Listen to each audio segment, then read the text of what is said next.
akurasi kebenarannya itu seperti apa sehingga kita bisa menyatakan ini adalah rambut Nabi dan lain sebagainya. Ini kan harus berhati-hati saya. Kalau di Saudi itu di area Masjidil Nabawi di sebelahnya itu ada museum sejarah Nabi. Dan di situ memang tidak diperlihatkan apa-apa, cuma hanya diperkenalkan kepada sejarah Nabi. Nama beliau dan lain sebagainya itu. Kehidupan Nabi, makanan Nabi dan lain.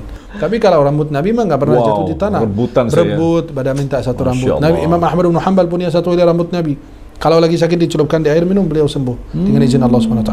Kalau anak itu sedang menangis, itu ada doa. Nabi SAW selalu melindungi cucunya dengan doa tersebut. Doanya adalah, apakah benar pemakaman Rasulullah pernah ditunda? Ketika Rasulullah SAW wafat pada hari Senin, kemudian beliau dikubur di Selasa malam Rabu. Perselisihan para sahabat. Apakah Nabi betul-betul sudah wafat atau tidak? Karena mereka tidak menyangka Nabi SAW wafat.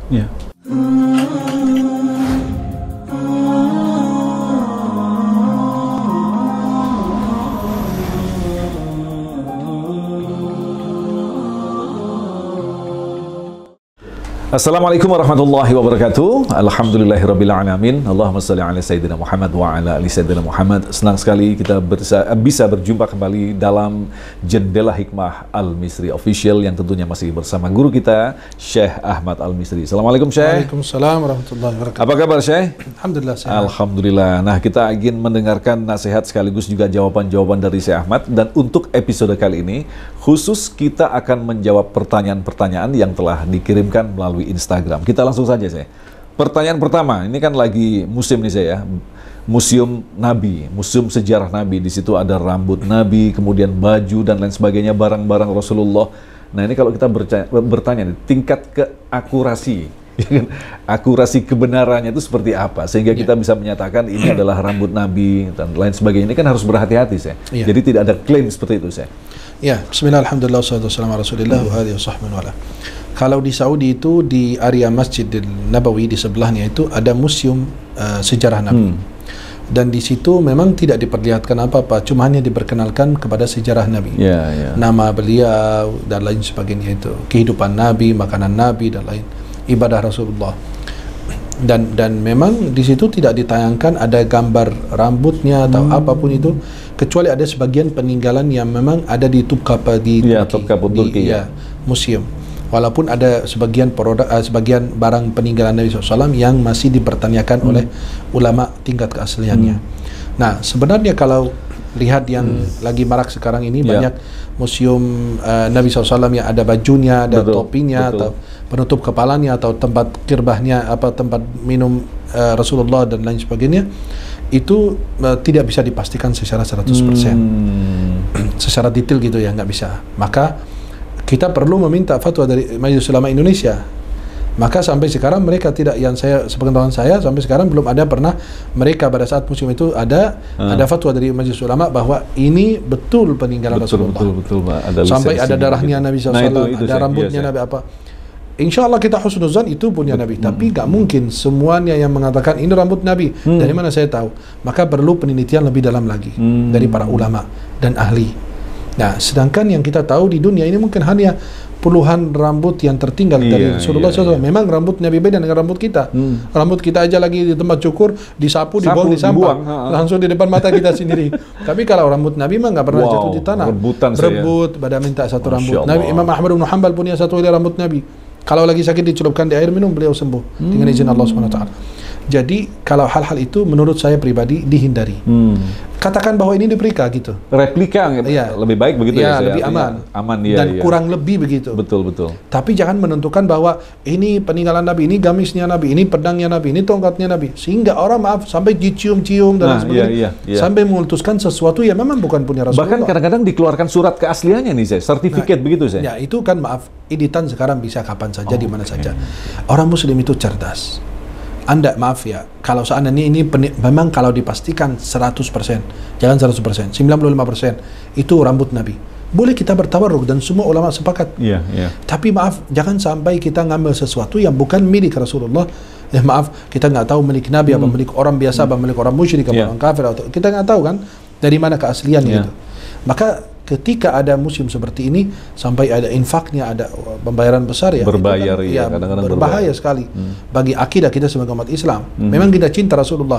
Cinta Rasulullah bukan hanya cuma mencintai peninggalannya begitu saja, dikultuskan atau dicium dan lain sebagainya. Tapi mencintai Rasulullah adalah mengaplikasikan itu semua akhlak Rasulullah dalam kehidupan sehari-hari. Apalagi jarak kita dengan Rasulullah kan sangat jauh sekali. Artinya tingkat distorsinya kan tinggi begitu ya saya. Betul sekali. Ya. Jadi insya Allah kita meyakini bahwa ada sebagian pendengaran Rasulullah, tapi tidak seperti yang diceritakan atau dipamerkan atau diperlihatkan di berbagai wilayah gitu. Maka kita harus lebih teliti, lebih dalam lagi insya Allah. Baik, terima kasih. Pertanyaan selanjutnya, doa melindungi anak. Ya. Kalau anak itu sedang menangis, itu ada doa. Nabi SAW selalu melindungi cucunya dengan doa tersebut. Doanya adalah u'idzukuma bikalimatillahi tammah min kulli syaitanin wa hammah wa min kulli ainin lammah. Itu doa yang boleh kita bacakan kepada anak-anak kita yang sering nangis atau sering diganggu. U'idzukuma. Ya, tapi kalau ini dua. Kalau satu, u'idzuka bikalimatillahi tammah min kulli syaitanin wa hammah wa min kulli ainin lammah. Kalau dua anak diruqyah sekaligus, u'idzukuma bikalimatillahi tammah min kulli syaitanin wa hammah wa min kulli ainin lammah. Wallahu a'lam. Nanti mungkin bisa disertakan tulisan Arabnya begitu ya. Tadi kan saya sudah pelan-pelan dalam mengucapkannya. Baik, pertanyaan selanjutnya nih. Ini bagus sekali nih. Ada sebagian nama sahabat yang dirubah oleh Nabi. Apa sebabnya? Nah, Nabi SAW merubah sebagian nama yang mengandung makna tidak baik. Ya, ada yang namanya agak aneh atau menunjuk kepada kemusyrikan, kekufuran. Yang namanya orang bekas dari jahiliyah. Nabi SAW merubahnya. Ya. Kemudian di antara contohnya salah satunya adalah Sayyidina Abu Hurairah radhiyallahu an.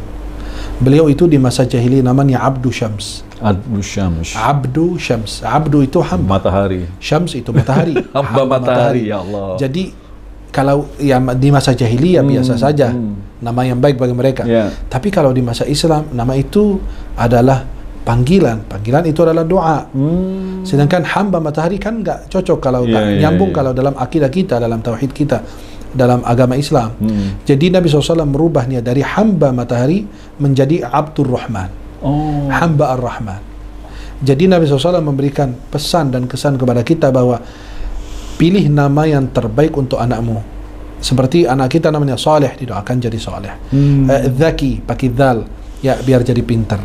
Zaki, biar jadi orang yang bersih dan lain sebagainya. Artinya mengandung makna yang baik.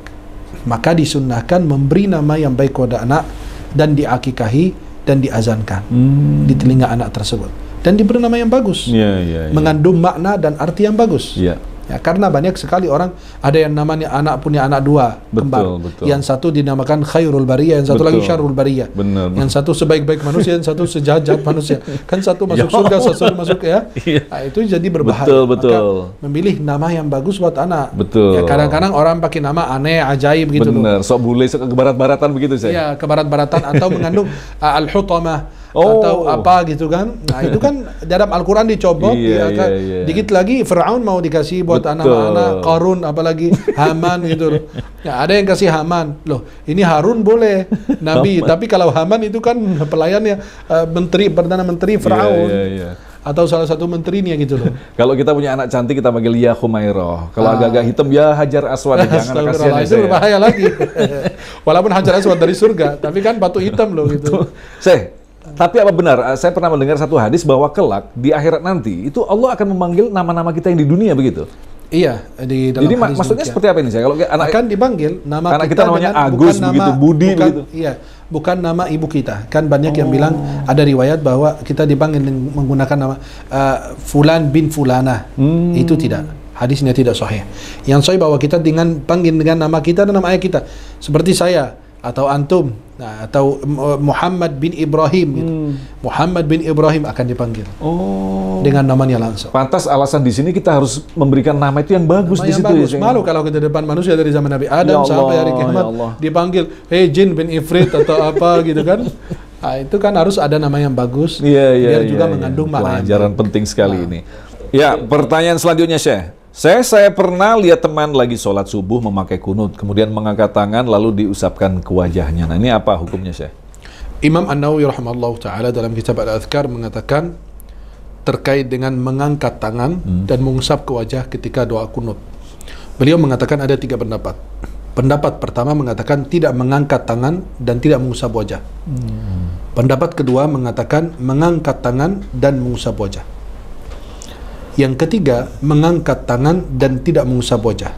Dan beliau memilih pendapat yang mengatakan boleh kita pada saat kunut mengangkat tangan tapi tidak perlu mengusap wajah. Wallahu a'lam.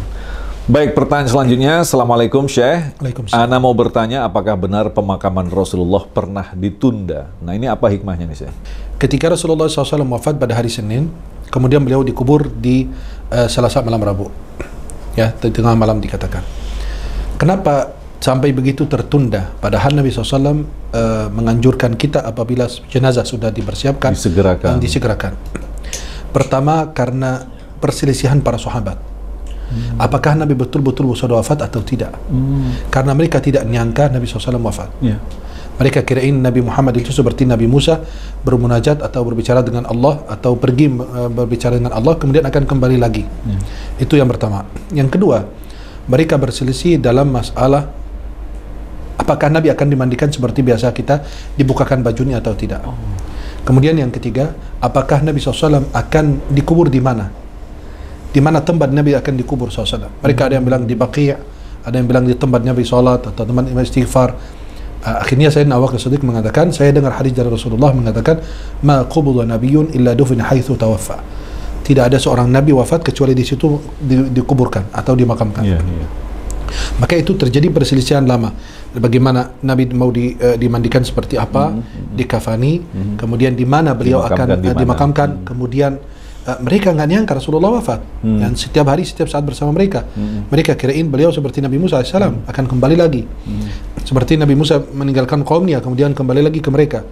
Nah, kemudian yang terakhir adalah karena mereka lama menyolatkan jenazah Rasulullah. Kan mereka ya tempatnya kecil.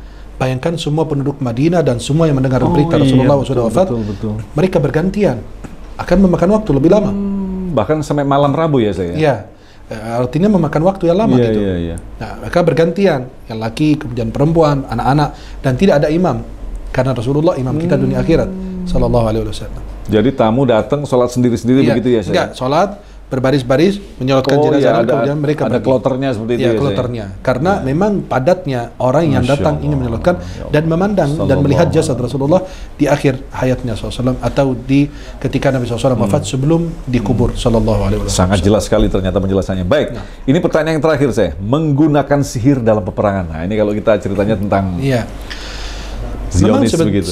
Sebagian orang mengatakan kenapa sih nggak disantet fulan atau beres masalah. Iya, beres. Nah, itu sebenarnya sesuatu yang diharamkan. Karena Nabi SAW melarang kita mendatangi dukun saja, itu kepo saja tidak diterima sholatnya 40 hari. Ya, tidak diterima sholatnya 40 hari. Kalau kita percaya bahwa dia akan membantu kita, itu luar biasa. Itu kufur terhadap Allah turunkan kepada Nabi Muhammad SAW. Kalau sihir itu bisa lolos, maaf ya, secara umum gitu. Itu kenapa para tukang sihir di zaman Firaun tidak mensihir Nabi Musa dan lain sebagainya gitu. Ya, maka kata ulama hal tersebut tidak boleh berkenankan karena sesuatu itu diharamkan, dilarang oleh Allah Subhanahu Wa Taala. Maka tidak cukup Nabi mengharamkannya. Kita tidak boleh menggunakannya. Dan kita selalu patuh kepada perintah Allah dan Rasulnya SAW. Berbeda dengan kita meminta kepada Allah, memohon akhirnya diturunkan jundu-jundunya begitu berupa malaikat dan keajaiban yang lain. Itu berbeda itu saya. Lebih lagi daripada sihir. Betul. Ya, karena sihir itu memberi manfaat, mudarat, ya semua dengan izin Allah. Tapi kalau kita minta kepada Allah, pemilik segala-galanya, Allah akan kirimkan pasukan-pasukannya. Ya. Nah, Allah kirimkan tentaranya, junudullah gitu, yang tidak terlihat oleh kita. Akan ikut membantu saudara kita di Palestina atau dimanapun negara. Kalau kita pakai sihir, apalagi Zionis juga pakarnya sihir begitu. Apalagi dia kafir. Perang santet.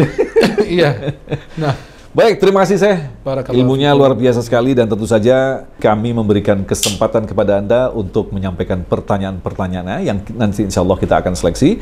Untuk itu kirimkan ke Instagram di @almishriofficial. Sekali lagi terima kasih atas perhatian Anda. Sampai jumpa. Assalamualaikum warahmatullahi wabarakatuh. Waalaikumsalam.